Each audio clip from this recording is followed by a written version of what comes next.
2025 എന്ന വർഷം degree holders ആയിട്ടുള്ളവർക്ക് ഒരുപാട് സുവർണ അവസരങ്ങളുമായിട്ടാണ് കടന്നു വന്നത്.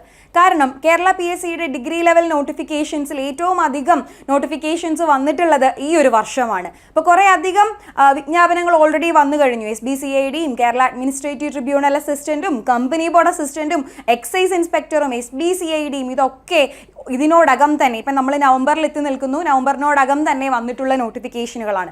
ഇനി ഈ ഒരു ഗ്രൂപ്പിലേക്ക് നമ്മൾ പ്രതീക്ഷിക്കുന്ന ഒരു നോട്ടിഫിക്കേഷൻ ഉണ്ട്, യൂണിവേഴ്സിറ്റി അസിസ്റ്റന്റ് എന്ന് പറയുന്നത് അല്ലേ. അപ്പോൾ യൂണിവേഴ്സിറ്റി അസിസ്റ്റന്റിന്റെ വിജ്ഞാപനം തയ്യാറായിട്ടുണ്ട് എന്നുള്ളതും അടുത്ത ഗസറ്റിൽ അതിന്റെ വിജ്ഞാപനം പ്രസിദ്ധീകരിക്കുമെന്നുള്ളത് PSC ഓൾറെഡി അറിയിച്ചിട്ടുള്ള കാര്യമാണ്. സോ നവംബറിൽ തന്നെ യൂണിവേഴ്സിറ്റി അസിസ്റ്റന്റിന്റെ ഏറ്റവും പുതിയ നോട്ടിഫിക്കേഷൻ നമ്മൾ എക്സ്പെക്ട് ചെയ്തിരിക്കുകയാണ്. അപ്പോൾ ഇതിനോടകം തന്നെ നമ്മുടെ ചാനലിൽ യൂണിവേഴ്സിറ്റി അസിസ്റ്റന്റിന്റെ ആ ഒരു ജോബ് റോളിനെ കുറിച്ചും മറ്റുള്ള ഡീറ്റെയിൽസും ഇതുവരെ വന്ന അഡ്വൈസ് നിലയെക്കുറിച്ചുമൊക്കെ ഒരുപാട് കാര്യങ്ങൾ നിങ്ങളോട് പറഞ്ഞു തന്നിട്ടുണ്ട്. അപ്പം നമ്മളൊരു ജോലിക്ക് വേണ്ടിയിട്ട് പരിശ്രമിക്കുമ്പോൾ ആദ്യം നിങ്ങളുടെ മനസ്സിലേക്ക് വരുന്നത് ഒഴിവുകളെ കുറിച്ചാണ്. പിന്നെന്ന് പറയുന്നത് നമ്മുടെ കയ്യിൽ എത്ര കിട്ടും എന്നുള്ളത് അല്ലേ. നമ്മൾ ജോലി ചെയ്യുന്നത് നമുക്ക് പൈസ കിട്ടണം, ശമ്പളം കിട്ടണം, അപ്പോൾ കയ്യിൽ എത്ര സാലറി കിട്ടുമെന്നുള്ളതും പിന്നെ നമ്മൾ കയറുന്ന പോസ്റ്റിൽ നിന്ന് നമുക്ക് എത്രത്തോളം പ്രൊമോഷൻ ഓപ്പർച്യൂണിറ്റീസ് കിട്ടുമെന്നുള്ളതുമാണ് ആദ്യം നമ്മൾ നോക്കുന്ന കാര്യങ്ങൾ. അപ്പോൾ ഇന്നത്തെ വീഡിയോയിൽ നമ്മൾ ഡിസ്കസ് ചെയ്യാൻ വേണ്ടി പോകുന്നത് യൂണിവേഴ്സിറ്റി അസിസ്റ്റന്റായി കയറുന്ന ഒരാൾക്ക് ലഭിക്കാവുന്ന ശമ്പളം എത്രയാണ്, അതുപോലെ തന്നെ അയാൾക്ക് ലഭിക്കാവുന്ന ആ ഒരു പ്രൊമോഷൻ സാധ്യതകൾ എന്തൊക്കെയാണ് എന്നുള്ളതാണ്. അപ്പോൾ എല്ലാവർക്കും എൻട്രിയിലേക്ക് സ്വാഗതം. അപ്പോൾ നമ്മുടെ യൂണിവേഴ്സിറ്റി അസിസ്റ്റന്റ് നമ്മൾ പറഞ്ഞു, യൂണിവേഴ്സിറ്റി അസിസ്റ്റന്റിന്റെ ഏറ്റവും പുതിയ നോട്ടിഫിക്കേഷൻ നമ്മൾ ഈ നവംബറിൽ എക്സ്പെക്ട് ചെയ്തിരിക്കുകയാണ്. ഇതിന് മുൻപ് എപ്പോഴാണ് യൂണിവേഴ്സിറ്റി അസിസ്റ്റന്റിന്റെ നോട്ടിഫിക്കേഷൻ വന്നതെന്ന് നിങ്ങൾക്കറിയോ? 2022 യൂണിവേഴ്സിറ്റി അസിസ്റ്റന്റിന്റെ ലാസ്റ്റ് നോട്ടിഫിക്കേഷൻ വന്നിട്ടുണ്ടായിരുന്നത്. കൃത്യം 3 വർഷം മുൻപാണ്. അപ്പോൾ അന്നൊരു നോട്ടിഫിക്കേഷൻ വന്നു, അതിൻ്റെ ഒരു പകർപ്പാണ് ഇവിടെ കൊടുത്തിട്ടുള്ളത്. അപ്പോൾ 39,300 രൂപ മുതൽ 83,000 വരെ വരുന്ന ഒരു സ്കെയിൽ ഓഫ് പേ ആണ് യൂണിവേഴ്സിറ്റി അസിസ്റ്റന്റിനായിട്ട് നിശ്ചയിച്ച് വെച്ചിട്ടുള്ളത് എന്ന് ഓൾറെഡി ഇവിടെ പറഞ്ഞിട്ടുണ്ട്. സോ പുതിയ നോട്ടിഫിക്കേഷനിലും ഇങ്ങനെ തന്നെ ആയിരിക്കും വരുന്നത്. അപ്പോൾ നമ്മൾ സാലറിയെ പറ്റി നമ്മൾ പറഞ്ഞു, നമ്മുടെ വീഡിയോയിൽ നമ്മൾ ആദ്യം ഡിസ്കസ് ചെയ്യുന്നത് സാലറിയെ പറ്റിയിട്ടാണ്. ഞാൻ ഓൾറെഡി പറഞ്ഞു 39,300 രൂപ മുതൽ 83,000 രൂപ വരെ വരുന്ന ഒരു സാലറി സ്കെയിലാണ് യൂണിവേഴ്സിറ്റി അസിസ്റ്റന്റിനുള്ളത്. അപ്പോൾ ബേസിക് പേ നമുക്ക് കിട്ടുന്നത് എങ്ങനെയാണ്?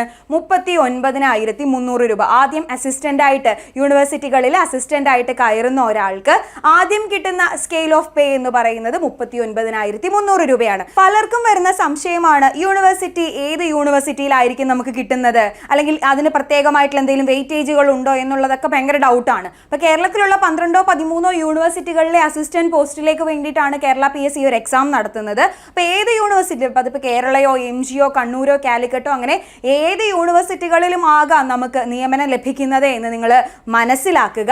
അപ്പോൾ നമ്മൾ കയറുമ്പോൾ നമ്മൾ അസിസ്റ്റന്റ് പോസ്റ്റിലേക്കാണ് നമ്മൾ കയറുന്നത്. 39,300 രൂപ എന്ന് പറയുന്ന ബേസിക് പേ ആയിരിക്കും നമുക്ക് ആദ്യം കിട്ടുന്നുണ്ടാവുക.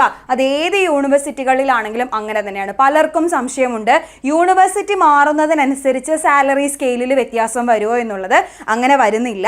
ബേസിക് പേ എന്ന് പറയുന്നത് 39,300 ആണ്.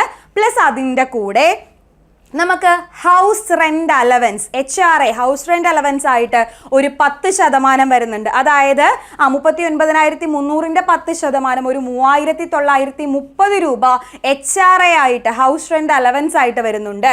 പ്ലസ് അതിൻ്റെ കൂടെ ഒരു ഡിയറൻസ് അലവൻസ് DA ആയിട്ട് ഒരു 15%, അത് ഏകദേശം 5,895 രൂപ വരുന്നുണ്ട്.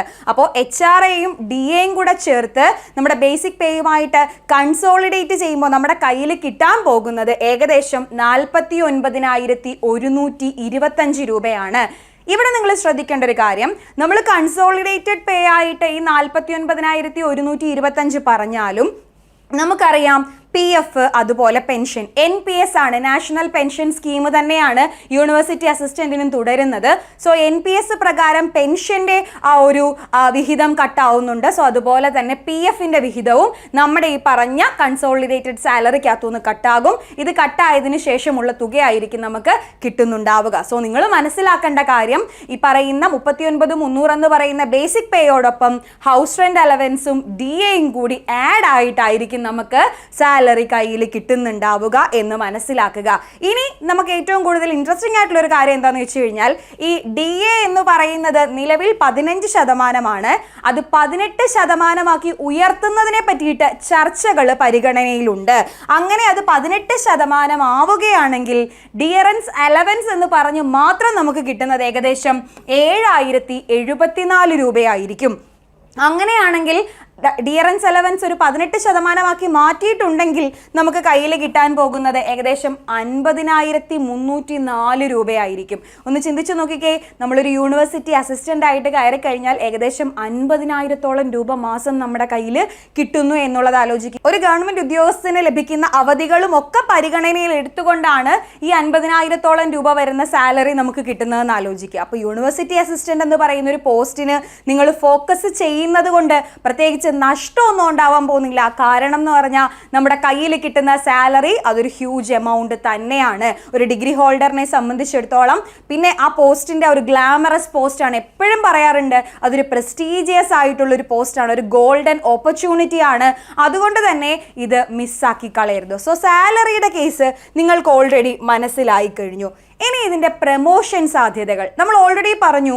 യൂണിവേഴ്സിറ്റികളിൽ, കേരളത്തിലെ വിവിധ സർവകലാശാലകളിൽ നമ്മൾ അസിസ്റ്റന്റ് പോസ്റ്റുകളിലേക്കാണ് കയറാനായിട്ട് പോകുന്നത്. ഈ ഒരു എക്സാം എഴുതിയാൽ നമ്മൾ അസിസ്റ്റന്റ് പോസ്റ്റിലേക്കാണ് നമുക്ക് നിയമനം ലഭിക്കുന്നത്. ഇനി അസിസ്റ്റന്റ് എന്നുള്ളത് ഏതൊക്കെ ലെവലിലേക്ക് നമ്മൾ അപ്ഗ്രേഡ് ചെയ്യപ്പെടും? പ്രമോഷൻ സാധ്യത അസിസ്റ്റന്റ് എന്നുള്ളത് മാറിക്കഴിഞ്ഞാൽ തൊട്ടടുത്ത പ്രമോഷൻ വരുന്നത് സീനിയർ ഗ്രേഡ് അസിസ്റ്റന്റ് എന്നുള്ളതിലേക്കാണ്.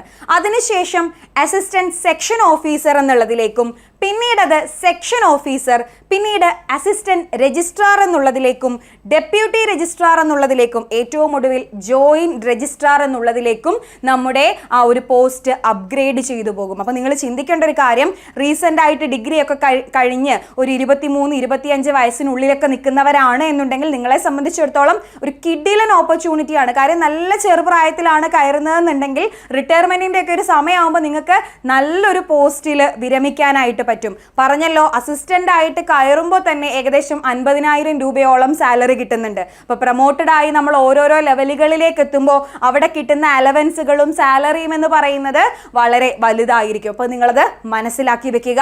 അസിസ്റ്റന്റ് ആയിട്ട് കയറിയാലും നമുക്ക് ജോയിന്റ് രജിസ്ട്രാർ വരെ എത്താൻ സാധ്യതയുള്ള ഒരു പോസ്റ്റാണ് യൂണിവേഴ്സിറ്റി അസിസ്റ്റന്റ് എന്ന് നിങ്ങൾ മനസ്സിലാക്കുക. പിന്നെ എപ്പോഴും എല്ലാവരും പറയാറുണ്ട് യൂണിവേഴ്സിറ്റി അസിസ്റ്റന്റ് എന്ന് പറയുന്ന ഒരു പോസ്റ്റ് അതിന് നിയമനം കുറവാണ്. എപ്പോഴും നമ്മൾ എന്തുകൊണ്ടാണ് അതിന് നിയമനം കുറവാണെന്ന് പറയുന്നത്?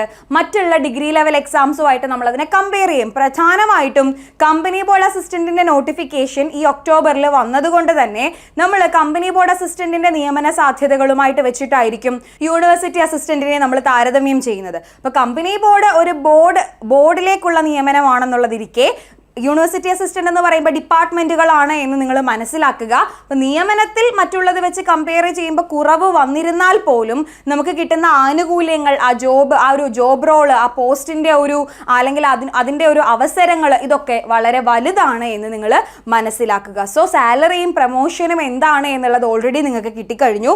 ഇനി നമുക്ക് ആ ഒരു ലാസ്റ്റ് നോട്ടിഫിക്കേഷൻ വന്നത് നമ്മൾ പറഞ്ഞു അല്ലെ, 30/11/2022 വന്നിട്ടുണ്ടായിരുന്നത്. അതൊരു നവംബർ മാസത്തിലാണ് വന്നിട്ടുണ്ടായിരുന്നത്. 2024 റാങ്ക് ലിസ്റ്റ് വന്നത്. നമുക്കറിയാലോ, ഒരു റാങ്ക് ലിസ്റ്റ് വന്നാൽ 3 വർഷത്തെ കാലാവധി ഉണ്ട്. അപ്പൊ 2024 റാങ്ക് ലിസ്റ്റ് വന്നു. 2027 വരെയാണ് അതിന് കാലാവധി ഉള്ളത്. സോ 26 അതിന്റെ പ്രിലിംസ്, മെയിൻസ് പരീക്ഷകളൊക്കെ നടക്കേണ്ടതായിട്ടുണ്ട്. സോ 25 നവംബറിൽ അതിന്റെ ആ ഒരു നോട്ടിഫിക്കേഷൻ വരുന്നതായിരിക്കും. ഇനി അഡ്വൈസുകൾ ഇതിൽ നിന്ന് പോകുന്നുണ്ടോ എന്ന് ചോദിച്ചു കഴിഞ്ഞാൽ അഡ്വൈസുകൾ പോകുന്നുണ്ട്. അവസാനത്തെ അഡ്വൈസ് പോയിട്ടുള്ളത് കഴിഞ്ഞ മാസമാണ്. ഒക്ടോബർ 16 ഏറ്റവും ഒടുവിലത്തെ അഡ്വൈസ് പോയിട്ടുള്ളത്. 294 പേർക്ക് ഇതുവരെ ആ ഒരു ലിസ്റ്റിൽ നിന്ന് നിയമനം ലഭിച്ചിട്ടുണ്ട് എന്നുകൂടി മനസ്സിലാക്കുക. നമ്മളിപ്പോൾ കമ്പനി ബോർഡ് അസിസ്റ്റന്റുമായിട്ടൊക്കെ കമ്പയർ ചെയ്യുമ്പോൾ ഇതിൻ്റെ ഒരു നിയമന നില നല്ല രീതിയിൽ കുറവാണെന്ന് നിങ്ങൾക്ക് തോന്നും. പക്ഷേ എന്നാൽ പോലും എപ്പോഴും നമ്മൾ പറയാറുണ്ട്, നമ്മൾ റാങ്ക് ലിസ്റ്റിൻ്റെ ഏതെങ്കിലും ഒരു അറ്റത്തല്ല ഇടം പിടിക്കാനായിട്ട് ശ്രമിക്കേണ്ടത്. പിന്നെയോ മുൻ റാങ്കുകളിൽ ഏറ്റവും ഉയർന്ന റാങ്കുകളിൽ, റാങ്ക് ലിസ്റ്റിൻ്റെ ഏറ്റവും ടോപ്പ് ലെവലിൽ ഇടം പിടിക്കാനായിട്ട് ചെയ്യാനായിട്ട് നമ്മൾ ശ്രമിക്കണം. എന്നാലേ ആദ്യത്തെ അഡ്വൈസ് തന്നെ ലഭിച്ചു നമ്മൾ ജോലിയിൽ കയറി പോവുള്ളൂ. റാങ്ക് ലിസ്റ്റിന്റെ ഏതെങ്കിലും ഒരു ഓരത്ത് വന്നിട്ട് എനിക്ക് ജോലി കിട്ടിയില്ല എന്ന് പറഞ്ഞ് നമ്മൾ സങ്കടപ്പെടുന്നതിനേക്കാൾ നല്ലത് ഏറ്റവും ഉയർന്ന റാങ്ക് വാങ്ങിക്കുന്നത് തന്നെയാണ്. സോ നിങ്ങളുടെ പ്രിപ്പറേഷൻ ആ ഒരു രീതിയിൽ എയിം ചെയ്തുകൊണ്ടുള്ളത് തന്നെ ആയിരിക്കണം. ഓക്കെ, അപ്പോൾ നമ്മൾ ഓൾറെഡി പറഞ്ഞ കാര്യമാണ്. ലാസ്റ്റ് അഡ്വൈസ് പോയിട്ടുള്ളത് ഒക്ടോബർ 16-നാണ്. 294 അഡ്വൈസുകൾ നിലവിലിരിക്കുന്ന യൂണിവേഴ്സിറ്റി അസിസ്റ്റന്റ് റാങ്ക് ലിസ്റ്റിൽ നിന്ന് പോയിട്ടുണ്ട് എന്ന് മനസ്സിലാക്കുക. സോ യൂണിവേഴ്സിറ്റി അസിസ്റ്റന്റ് എന്ന് പറയുന്ന ആ ഒരു പോസ്റ്റ് ഒരിക്കലും നമുക്ക് സ്കിപ്പ് ചെയ്ത് കളയേണ്ടതായിട്ടുള്ള ഒന്നല്ല. ഡിഗ്രി ഹോൾഡർ ആയിട്ടുള്ളവർക്ക് നമ്മൾ സെക്രട്ടേറിയറ്റ് അസിസ്റ്റന്റ് അങ്ങോട്ട് കഴിഞ്ഞിട്ടേ ഉള്ളൂ, അല്ലെ എക്സാം അങ്ങോട്ട് കഴിഞ്ഞ് ഫൈനൽ ആൻസർ കീ ഒക്കെ അങ്ങോട്ട് വന്നിട്ടേ ഉള്ളൂ. അപ്പോൾ സെക്രട്ടേറിയറ്റ് അസിസ്റ്റന്റ് പോലെ, കമ്പനി ബോർഡ് അസിസ്റ്റന്റ് പോലെ അത്രത്തോളം ഗ്ലാമറസ് ആയിട്ടുള്ള, അത്രത്തോളം ഒരു നല്ല ഓപ്പർച്യൂണിറ്റി തരുന്നതായിട്ടുള്ള ഒരു പോസ്റ്റ് തന്നെയാണ് യൂണിവേഴ്സിറ്റി അസിസ്റ്റന്റ് എന്ന് പറയുന്നത്. നിയമനം കുറവാണ്, അഡ്വൈസ് കുറവാണ് എന്നൊന്നും നിങ്ങൾ ബോധർ ചെയ്യേണ്ട കാര്യമില്ല. നമുക്ക് വേണ്ടിയിട്ടുള്ളതാണ് ആ ഒരു പോസ്റ്റ്. കേരളത്തിലെ ഏതെങ്കിലും ഒരു യൂണിവേഴ്സിറ്റിയിൽ നമ്മളും അസിസ്റ്റന്റ് പോസ്റ്റിലേക്ക് കയറും എന്ന ഉറച്ച വിശ്വാസത്തോടു കൂടിയിട്ട് നിങ്ങൾ തയ്യാറെടുത്തുകൊള്ളുക. നിങ്ങൾക്ക് വേണ്ടിയിട്ടുള്ളതാണ് ഈ അവസരം എന്ന് നിങ്ങൾ ഉറപ്പിച്ചു കൊള്ളുക. നമുക്ക് വിജയം സുനിശ്ചിതമായിരിക്കും. യൂണിവേഴ്സിറ്റി അസിസ്റ്റന്റുമായിട്ടും മറ്റ് ഡിഗ്രി ലെവൽ എക്സാംസുമായിട്ട് ബന്ധപ്പെട്ട എന്ത് സംശയം നിങ്ങൾക്കുണ്ടെങ്കിലും നിങ്ങൾക്ക് കമന്റ് ചെയ്യാനായിട്ട് സാധിക്കും. നിങ്ങളുടെ എല്ലാ സംശയങ്ങളും തീർക്കാനായിട്ട് ഞാനും അധ്യാപകരും ഒക്കെ ഇവിടെ ഉണ്ടാകും. സോ എല്ലാ സംശയങ്ങളും നിങ്ങൾക്ക് ചോദിക്കാം. അടുത്ത വീഡിയോയുമായി വീണ്ടും കാണാം. താങ്ക്